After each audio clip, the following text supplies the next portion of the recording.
Hello, everybody. Welcome back. Once again, I am Nicodemus Kane. It is December the 28th of 2021. Um, Today I'm going to read Psalm 77. This is to the chief musician, to Jeduthun, a psalm of Asaph. I'm still not 100%. I did take the day off yesterday, and I was able to sleep. Um, but I'm still, you know, still a little weary and still have some sinus problems. But I don't feel as dizzy and as worn out as I did yesterday, so hopefully I should be able to get through today. Hopefully. Okay, this is Psalm 77. I cried out unto God with my voice, even unto God with my voice, and he gave ear to me. In the day of my trouble I sought the Lord. My sore ran into the night, and ceased not. My soul refused to be comforted. I remembered God, and was troubled. I complained, and my spirit was overwhelmed. Selah. Thou holdest mine eyes waking.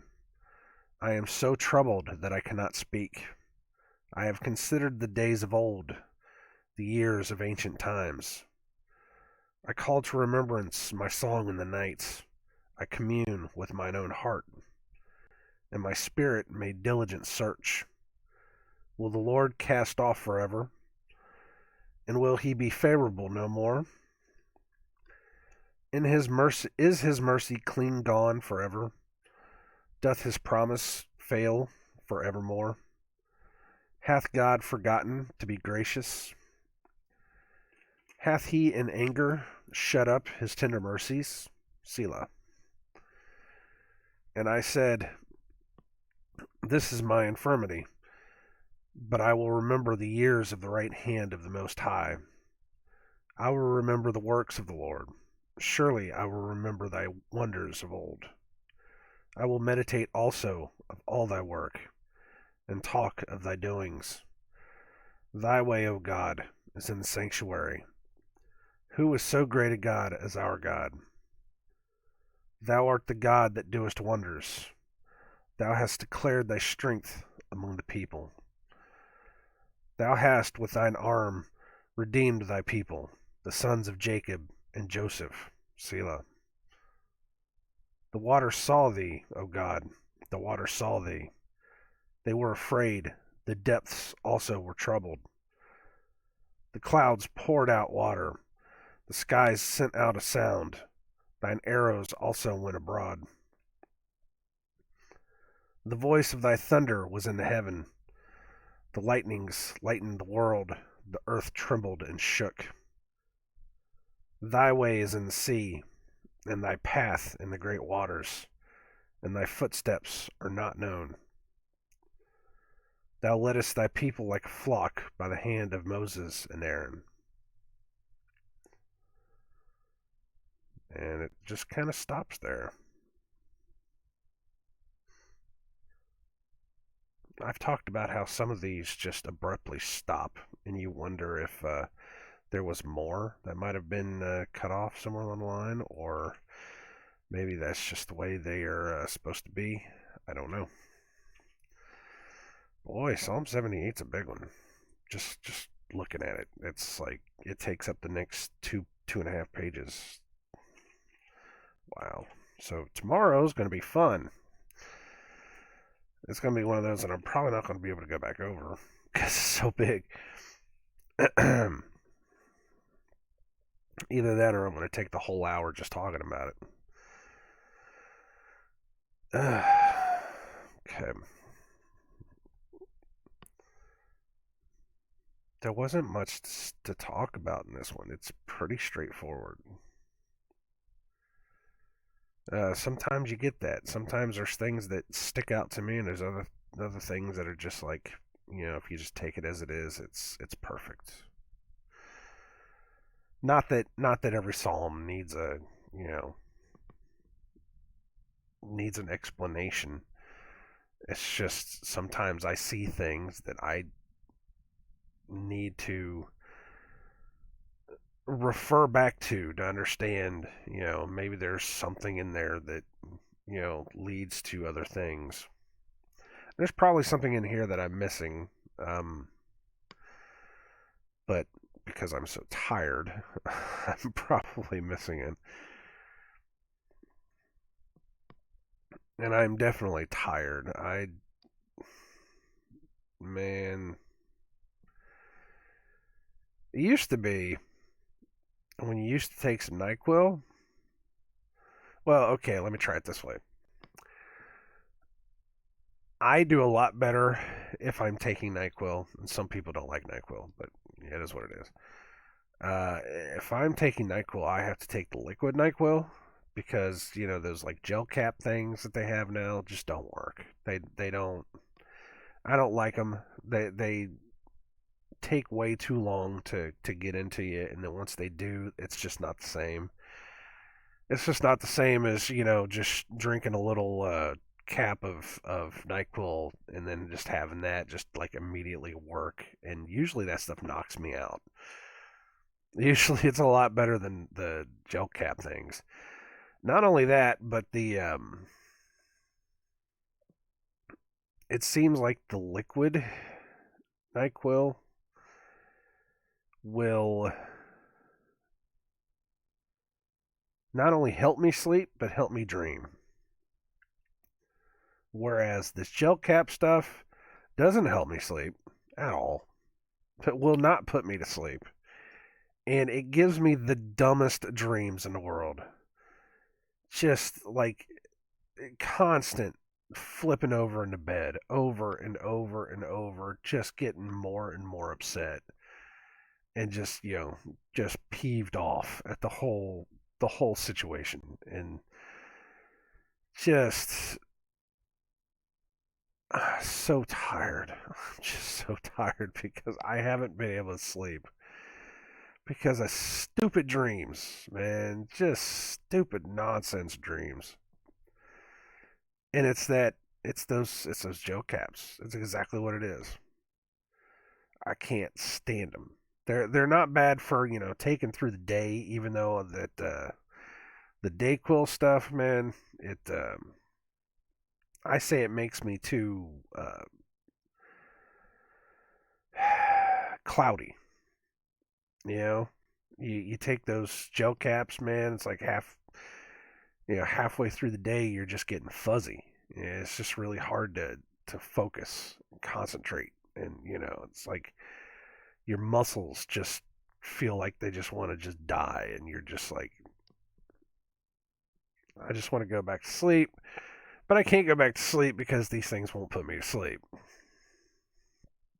So it's one of those types of deals. And so as much sleep as I got yesterday, it's a good 5 or 6 hours during the day, which is nice.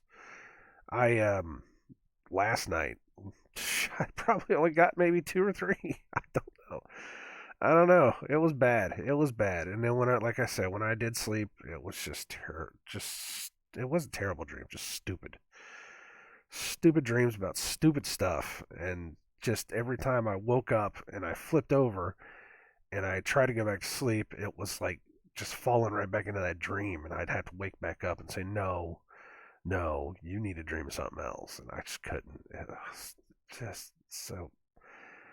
I hate it, man. It used to be pretty nice. Medicine actually used to work, but medicine just doesn't work anymore. I don't know if that's just because my body has changed or the medicine itself has changed or what, but it has just become harder and harder to get healthy, you know? And again, some people swear this stuff off. Some people probably be like, "Oh, you can get healthy by doing this natural stuff." It's like, yeah, I probably could, but some things work for me. Some things work for other people. It is what it is.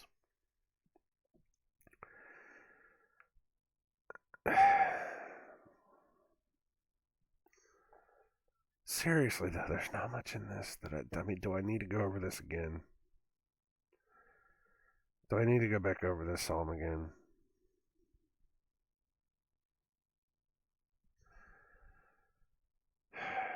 I need to reread it again. I'm getting it in my head that I should reread this again. Maybe we'll find something on the second pass. We'll see. Okay. I cried unto God with my voice, even unto God with my voice, and he gave ear unto me, which happens just about every day. Which, no matter how bad I feel that I was a human being the day before, all I have to do is wake up the next day and just be like, Father, please forgive me. I was a fool. And I ask for forgiveness. And he shows me that, you know, he's still there. He shows me he's still there, and he shows me that he still cares for me, even though I am just a wretched human being. In the day of my trouble I sought the Lord. My soul ran in the nights and ceased not. My soul refused to be comforted. I remembered God and was troubled. I complained, and my spirit was overwhelmed. Selah. Thou holdest mine eyes waking. I am so troubled that I cannot speak. Thou holdest mine eyes waking. I am so troubled that I cannot speak.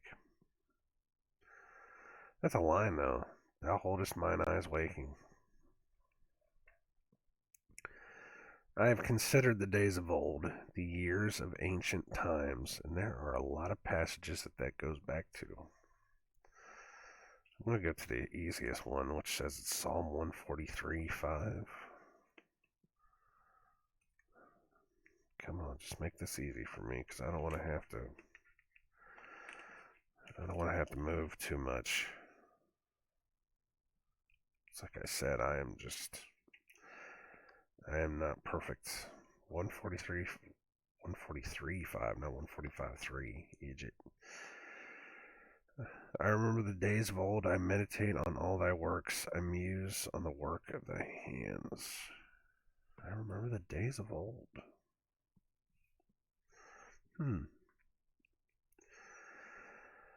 I call to remembrance my song in the night. I commune with mine own heart, and my spirit made diligent search.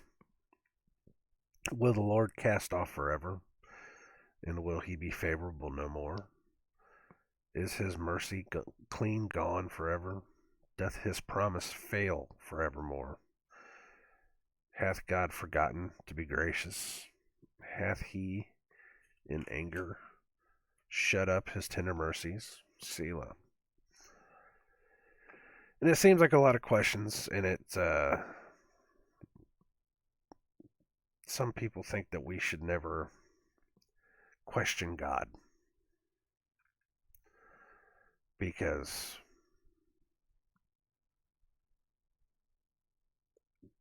God has all the answers.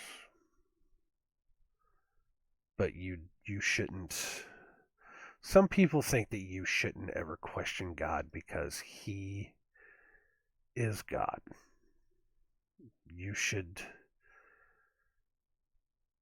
It goes along those lines of, thou shalt not tempt thy God, even though I think that's something completely different.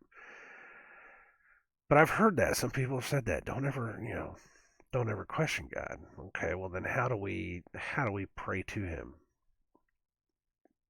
I mean, I've said somewhere before that, you know, one thing that we shouldn't do when we pray, or at least something I've learned, that this may be different for others, is not to come to him with that woe is me attitude. Why is this happening? Why is that happening? Why are you doing this to me? Why are you doing that to me? You shouldn't come to him like that.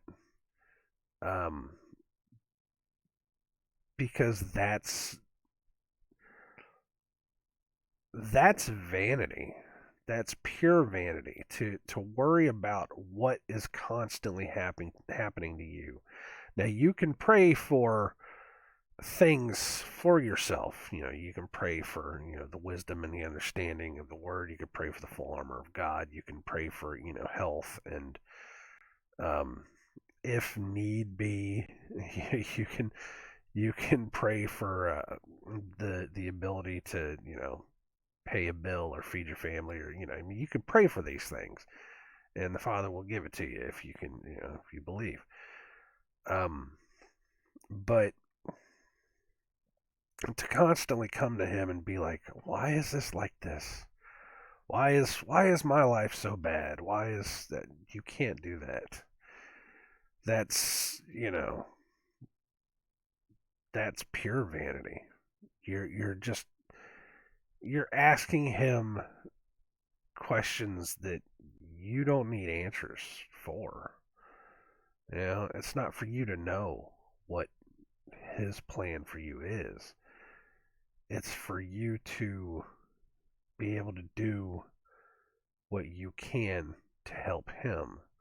So instead of asking, why is this like this? Why is my life so bad? Woe is me. Why is Instead of asking those questions, you should be asking, what can I do for you, Father?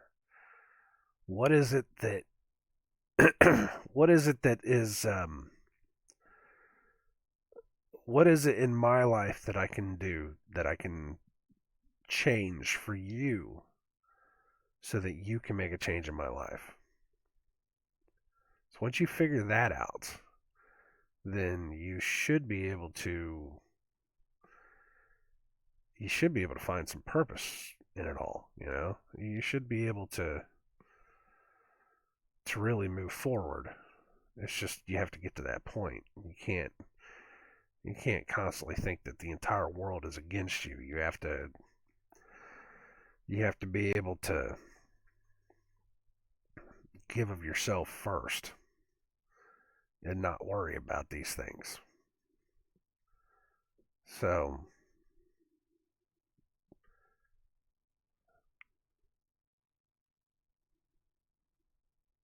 I don't even know where that was. Questioning God. Just don't be so vain about your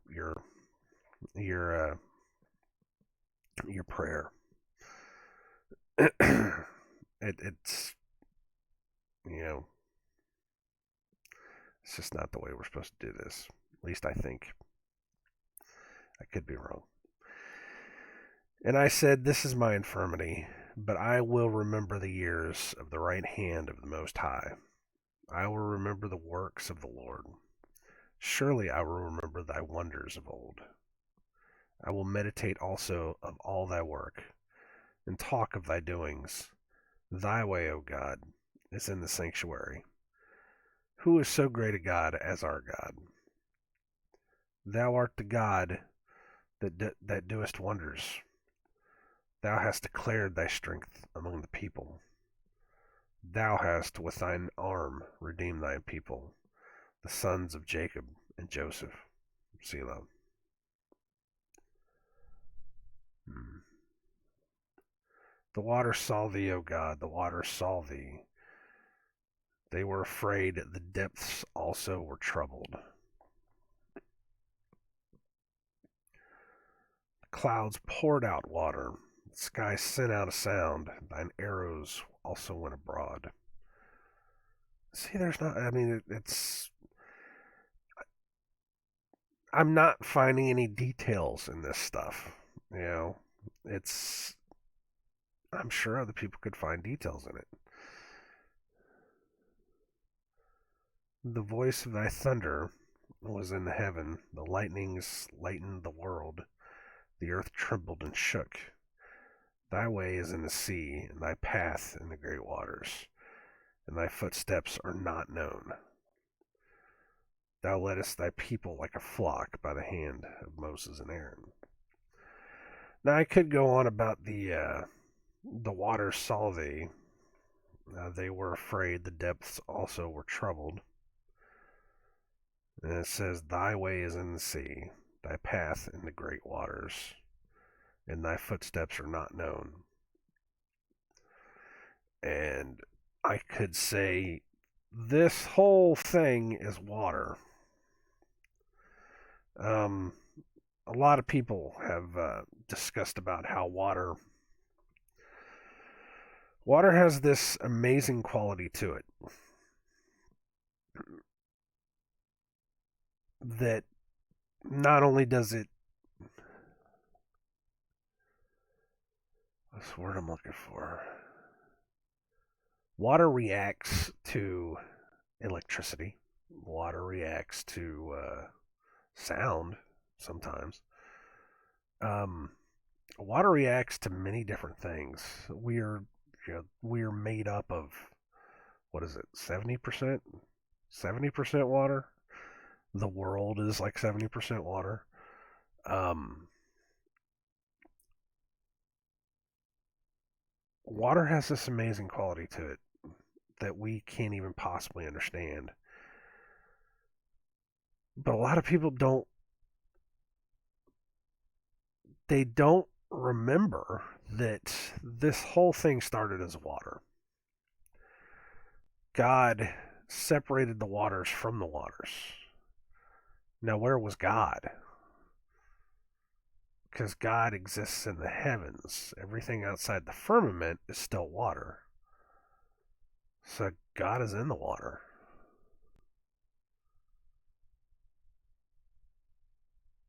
Right? Or am I wrong on that? Or is he outside of that? See, it's a very tricky situation when you get into it. But when it talks about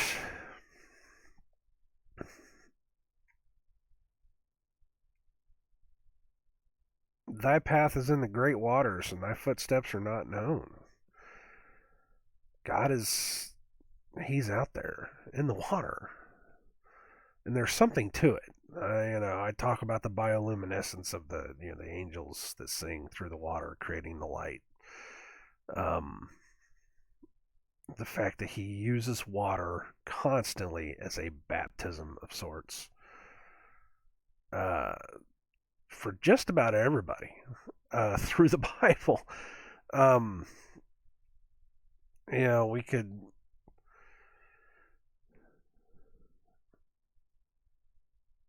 You talk about Noah. Wow. Talk about Noah being brought through the flood. Um, Moses being brought through the Red Sea. Uh, Even Joseph was hidden in a well. Come on now. Jesus being baptized in water. There was another one too. I don't remember which.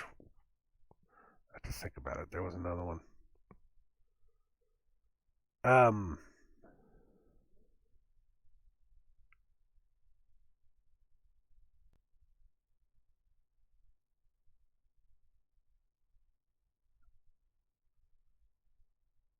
I want to say Elijah had something to do with the water too, but I can't think of what it was.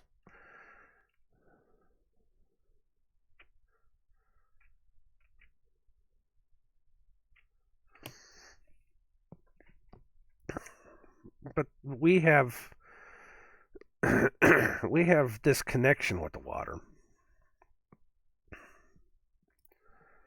in ways that we can't even remotely comprehend. And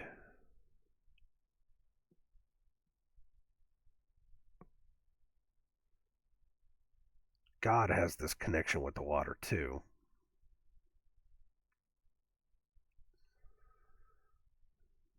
The clouds poured out water, which is interesting. Sounds like the line, I don't remember who said it. I almost want to say that it was either James or maybe John, that says that it was like clouds without water. They're just pretty much useless. They just kind of sit there and do nothing.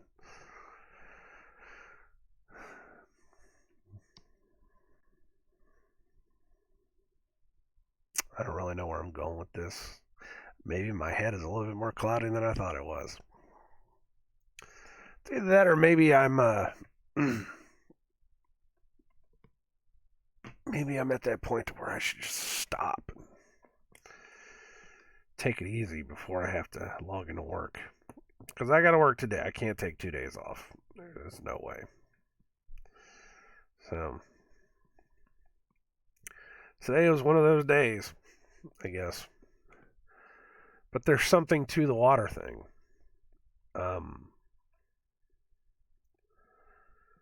and the line where the waters trembled at you, they were scared of you, whatever it was. They that immediately makes me think of whatever was left over after the flood. Now,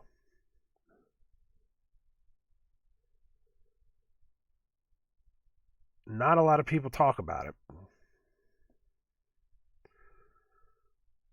but after the flood, it said that all things living on earth were killed.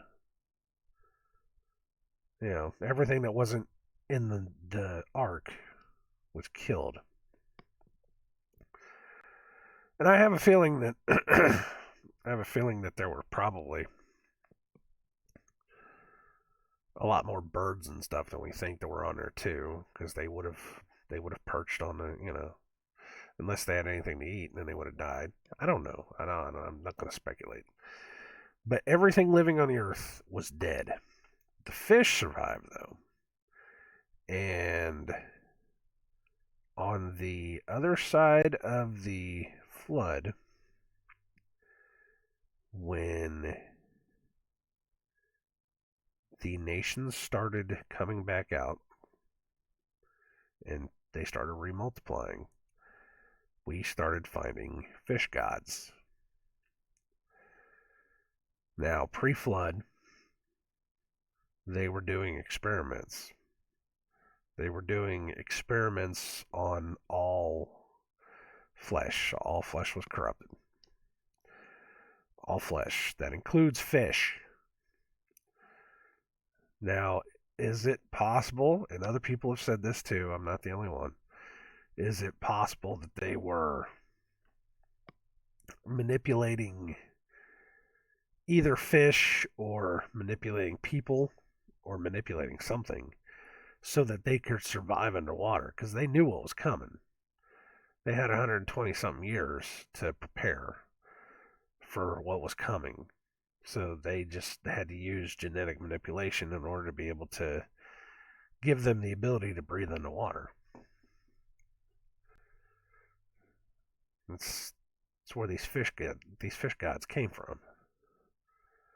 It's where Atlantis came from. It's where this whole um what's his name? What's the Greek god of the sea?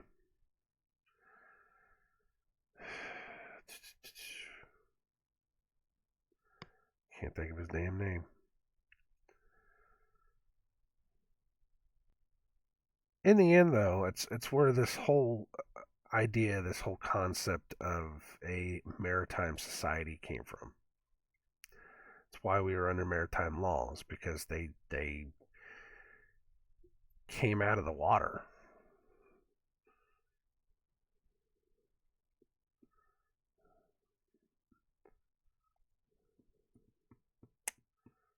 There's something to that.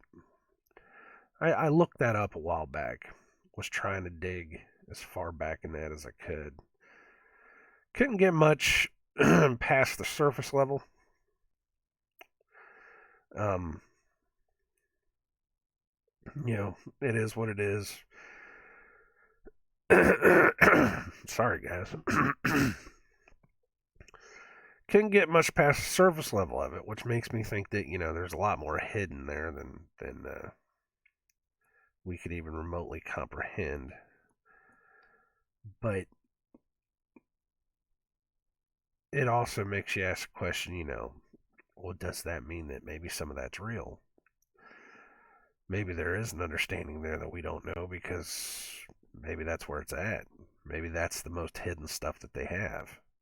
And we're only, scratching the surface of this stuff. Maybe. I don't know. It's stuff to look into. I can't, like I said, I can't prove or deny any of it, but it definitely in the aspect of how did that evil survive the flood, it makes the perfect sense. The Bible's not wrong. Nothing on land lived, but it doesn't say anything about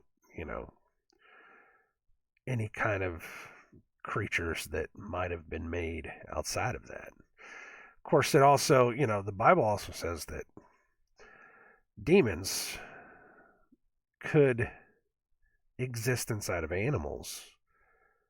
Why couldn't demons exist inside of fish? It makes you think when Christ took what was it, legion, the one guy that had like a legion of demons inside of him, he pulled those out of that guy and he put him into a what do you want to call it, a herd of pigs, whatever you want to call them.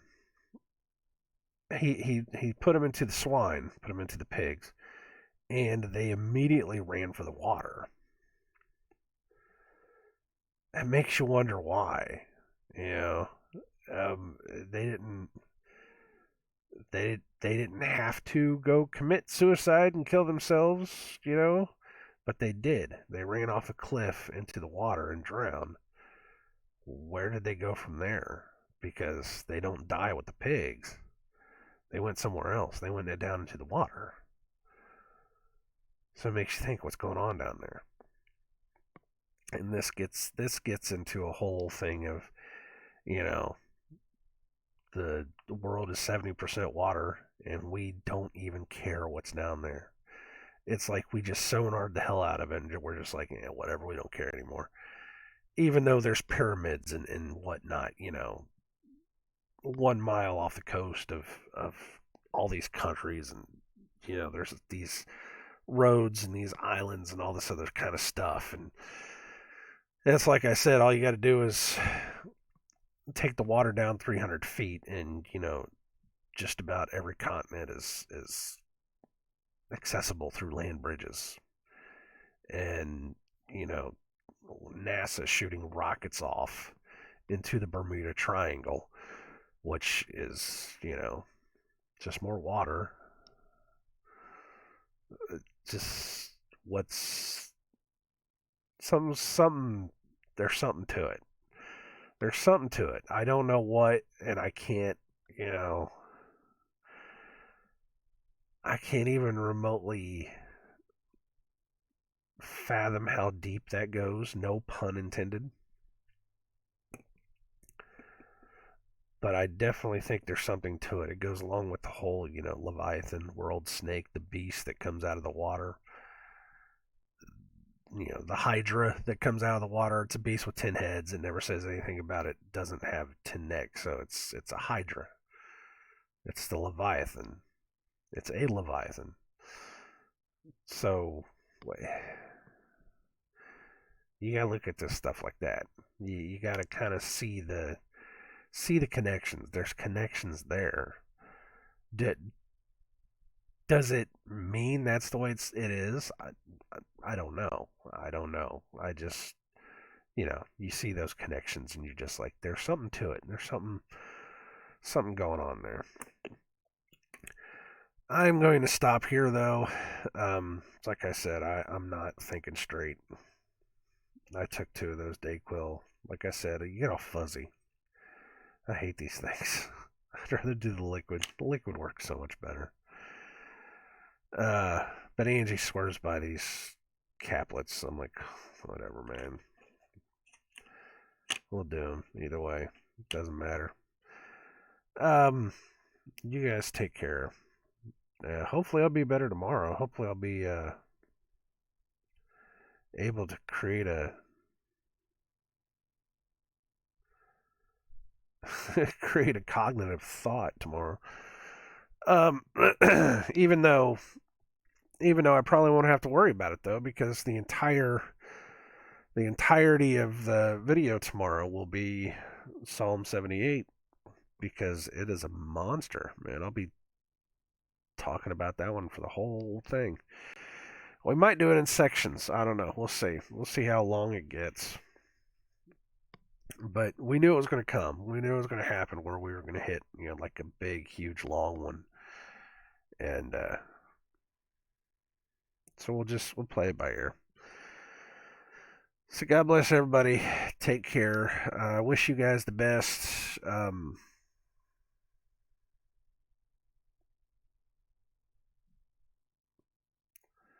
definitely wish you the best if you happen to fall sick.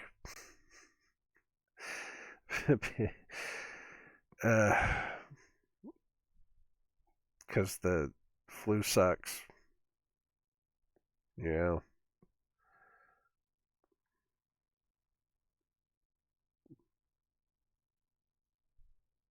But I shall talk to you guys later. Um, take it easy. And yeah, I don't have anything else. So catch you guys later.